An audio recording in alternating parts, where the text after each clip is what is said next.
How to fix screen resolution in Windows 10. If any day you would like to fix screen resolution in Windows 10, just follow the following steps.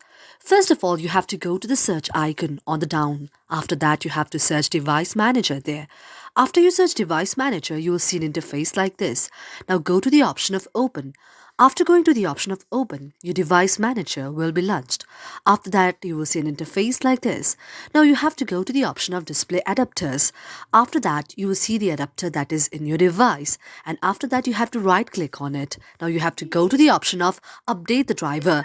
And you have to go to Update the driver. After going to Update driver, go to the search option. And if the driver is installed, it's okay. And you have to go to the option of Close. And you have to close the Device Manager as well. After doing all the closing action, now you will see your home screen of your PC. After that, you have to type right, and then you see the option of Display Settings.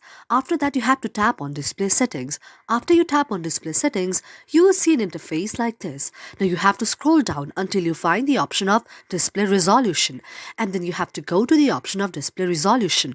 Now you have to get the highest display resolution that is available in your device. Now again, you have to scroll down, and after scrolling down, you will see the option of Keep this display settings, and you have to go to the option of Keep the changes.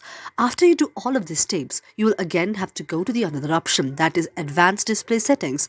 After tapping on Advanced Display Settings, you'll see a screen like this. Now you have to set the option to Display 1 Internal Display. Likewise, you also need to go to the refresh rate.